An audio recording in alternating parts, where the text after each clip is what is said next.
Join Forum IS Academy, trusted by hundreds of toppers, including IS Rank 1 Shruti Sharma.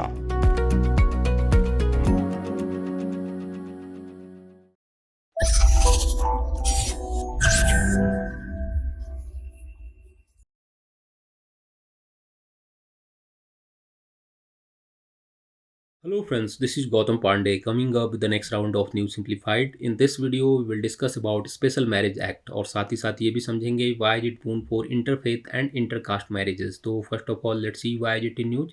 आखिर ये special marriage act news में क्यों है, पहले जरा इसको समझते हैं. देखिए, recently film actress Swara Bhaskar announce that she got married to Samajwadi Party leader Fahad Ahmad under the special marriage act of 1954.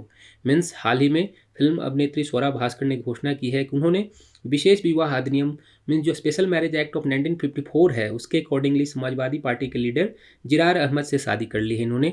So as aspirant we should know about special marriage act of 1954. हमें पता होना चाहिए कि स्पेशल मैरिज एक्ट ऑफ 1954 क्या है. तो इस video में हम इसी स्पेशल मैरिज एक्ट से रिलेटेड उन सारी इंपॉर्टेंट बातों को डिस्कस करेंगे जो हमारे एग्जामिनेशन पॉइंट ऑफ व्यू से इंपॉर्टेंट हो जाते हैं. समझेंगे इस मैरिज के प्रोविजन क्या है, इससे रिलेटेड कौन से इंपॉर्टेंट बातें हैं जो हमारे एग्जामिनेशन में आ सकती हैं, and why is special marriage act boon for interfaith and intercaste marriages. ये इंटरफेथ एंड इंटरकास्ट मैरिज के लिए वरदान क्यों है उसे वो डिस्कस करेंगे. तो आगे बढ़ते हैं.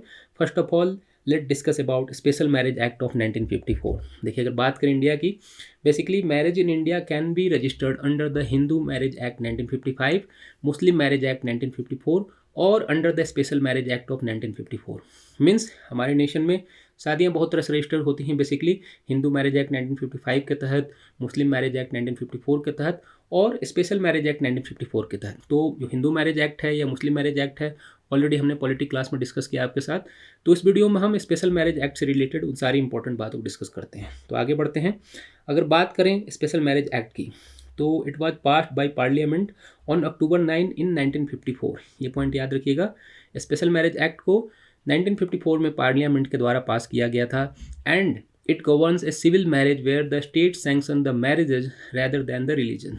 मीन्स आप इसे ऐसे समझिए कि स्पेशल मैरिज एक्ट 1954 नागरिक विवाह को नियंत्रित करता है एंड राज्य धर्म की बजाय विवाह को मान्यता देता है. एक्चुअली हमारे नेशन में क्या है कि marriage, divorce, adoption are govern by religious law that are codified. जैसा कि हम डिस्कस कर रहे थे कि मुस्लिम मैरिज एक्ट है 1954, हिंदू मैरिज एक्ट है, तो ऐसे जो रिलीजियस लॉ हैं उनसे ये सारी चीज़ें डिसाइड होती हैं. ऐसे में अगर कोई मान लीजिए जस्ट फॉर एग्जांपल कोई हिंदू पर्सन है किसी मुस्लिम पर्सन से मैरिज करना चाहता है या फिर कोई मुस्लिम पर्सन है कोई हिंदू पर्सन से मैरिज करना चाहता है, तो ऐसी कंडीशन में क्या होता है, किसी एक को अपना रिलीजन छोड़कर दूसरे के रिलीजन में कन्वर्ट करना पड़ता है. जस्ट फॉर एग्जाम्पल ऐसा समझिए कि मीन्स दोनों में से किसी न एक को तो अपना रिलीजन छोड़ के दूसरे के रिलीजन को अडॉप्ट करना ही पड़ता है, नहीं तो वो मैरिज क्या होगा, रजिस्टर्ड नहीं होगा.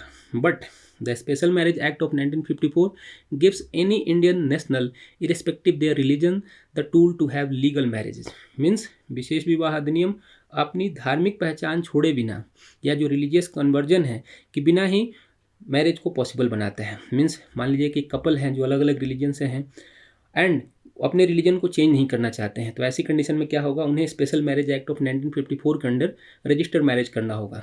जस्ट लाइक हम स्वरा भास्कर की बात करें, उन्होंने शादी की है. मीन्स ऐसी सिचुएशन में क्या होगा, दोनों में से किसी को भी अपना रिलीजन नहीं छोड़ना होगा. बट यहाँ पर ये पॉइंट ध्यान रखना है कि यहाँ पर जो मेल है उसकी एज 21 ईयर होनी चाहिए मिनिमम, एंड जो फीमेल है उसकी मिनिमम एज 18 ईयर होनी चाहिए. मीन्स ऐसा नहीं है कि कोई भी स्कूल बॉयज भी जाकर इसके अंडर में शादी कर सकते हैं.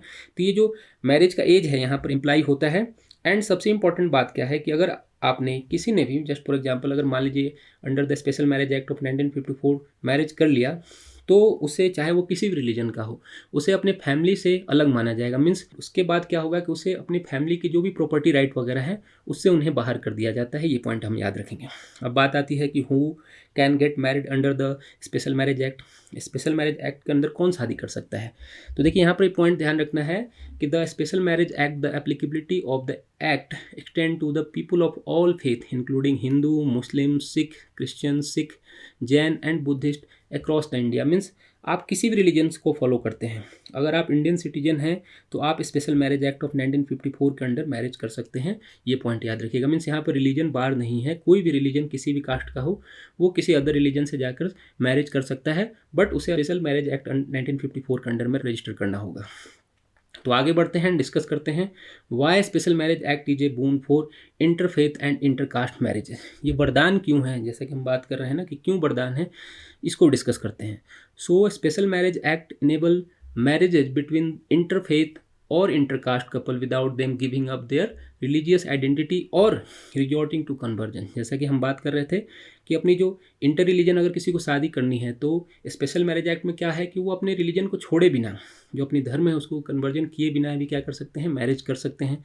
दैट्स वाई ये सबसे ज़्यादा इंपॉर्टेंट हो जाता है, बून बन जाता है। Actually the special marriage act of 1954 can also be utilized by the couple who don't want to their marriages to be governed by the various personal law that are linked to religion। Means बहुत सारे ऐसे लोग हैं जो अलग अलग religion से हैं और वो नहीं चाहते हैं कि उनके जो पर्सनल लॉ हैं, जैसे कि हम बात करें मुस्लिम लॉ की, हिंदू लॉ की, तो उसके अकॉर्डिंग उनकी शादी ना हो तो वो भी अपनी शादी को स्पेशल मैरिज एक्ट ऑफ 1954 के अंडर में रजिस्टर करते हैं। So that's why it is a boon for interfaith and intercaste marriages. तो होप आपको ये सारी बातें समझ में आई होंगी। Thanks for watching.